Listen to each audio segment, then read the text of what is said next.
So today is day one, September 14th, 2024. Um, it's 11:07 a.m. and Yamai is still asleep. But after watching someone that I follow on TikTok, well, I don't follow her. I just type her name in sometimes and watch the content. She stitched a video of another mom of an autistic child, well, a child with autism. And the question she asked was, when do we cry? When do we cry for our children with these special needs? And it did something to me. So most times I don't comment on uh videos because I have so much bottled up that I have a lot to say, and I get embarrassed and I don't want to, I guess, like overload people with what's in my head. So about 5 minutes ago, I said, you know what? I should just start vlogging myself. Like, Yamai is my daughter. She actually has a chromosome defect called Duplication 15q. It's also called isodicentric chromosome 15, and not many people know about it. So, and I don't see a lot of content or information about children who are growing up with this chromosome disorder. A lot of the characteristics of IDIC 15, we can shorten it to Duke 15 too, but a lot of characteristics mimic symptoms of autism. Well, the phenotype of autism. And so, the question, when do we cry, struck a chord in me because I don't cry often. Even though I feel the emotions and the volcano of feelings about to erupt, like if I could describe what part of my body I feel it in, it would be like my stomach, but it's more of the area between my um right above my navel going up into my chest. It's like I feel like a stuck feeling. And the first day, she just had our first day of school 2 weeks ago. And the day that I dropped her off, I was walking out and I felt like this lump in my throat. And I was like, oh my God, I'm about to cry. And I didn't. I didn't cry. I let it go right back down into the space that I just described. So, in the video I watched though, the stitch that I watched, um, I want to say her name. Her name is Shay. Her son's name is Stacy. She stitched another mom's video, and the content that I watch is Shay's content. So that's how I came across it. But I want to say that Shay basically said that lately she's been crying every day, and her son is 19 or 20 now, and he's also nonverbal. So he uses the AAC device, which is something that your mind just got, and he communicates with it. But he does still have like meltdowns and, all of the repetitive behaviors, and it's just so much, y'all.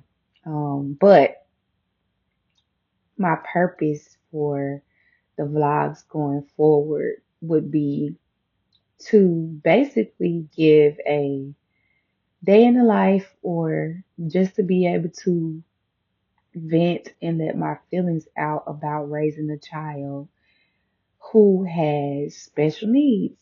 And in Yamai's case, her disorder is very rare. So not many people get to see day to day uh day to day events dealing with Duke 15Q. Um so in the next vlog I'm going to give more information about the disorder so people can kind of understand her a little better. She's about to be 3 in December, and she is nonverbal right now. She has an AAC device, which she doesn't know how to use quite yet, and we don't really know if she will know how to use it. Um, it's just so much uncertainty, and I won't say that I'm filled with anxiety. I have my anxious moments, but it's just like I always think about what about the future. Like right now, still changing diapers. And by this time, with me she has 7 other siblings, and by this time they were out of diapers. You know what I'm saying? So it's like sometimes I'm like, will this ever stop? Um, she is walking though. However, she still requires a lot of assistance, and I always have to find where she is. Like the other day, she went in the bathroom and the light was off, and so I was hearing her like cry out, but I thought maybe she was just in the room with her brothers. The whole time she was in the bathroom, in the dark, standing behind the door, and she didn't know how to navigate out. So it's just those little things that just reminds me that she will need us, and she will need us a lot. And so this is new for me. Like I said, she has 7 other siblings with me. Um, I do have another child on the spectrum, and I also have 2 other kids that are neurodivergent. My son that's 19 was diagnosed around 3 years old with ADHD. My daughter, however, my daughter is she just turned 18. She is in college now, but for years I have known that she's also neurodivergent, but she's extremely intelligent, and so sometimes that can mask the other things. And I've tried intervention with therapists and doctors, but she'll go and she'll basically say, "Oh, I don't need this," convince herself that she doesn't need it. But right now, she's away at college and she's starting to see certain things about herself for herself. So I'm going to leave it up to her on whether or not she does seek out services for how she feels or what she's going through. And then there's Levi. He's 9, and he was diagnosed in September of 2022, and um he is high functioning autistic, so he would be categorized as having Asperger's. So he's very, very vocal. Um Sometimes it's to the point of where he offends people, or he may say things that are not socially acceptable to say. He does struggle with time. Uh, I always have to remind him what day it is and how many days away something is, so I have picked up on it.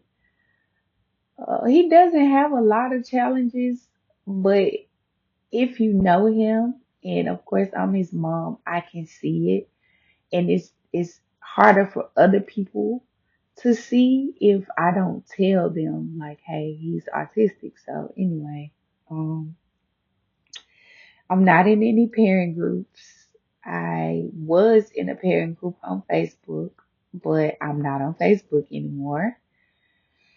And honestly, I wasn't comfortable in the parent group.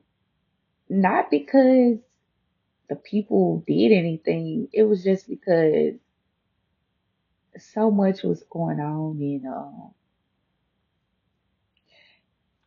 a lot of the situation the parents are in the group, I'm not. So I couldn't relate to it, and it was also scaring the heck out of me. So I just kind of like shut that down, and I guess that's another defense mechanism that I have. And but I do still watch content on TikTok. That's the only page that I have, and I don't post on TikTok. I guess I should start. I don't know. I think this will probably just be on YouTube. But anyway, this is vlog number one, and I guess I'll call it Raising Your Mind. So y'all just stay tuned.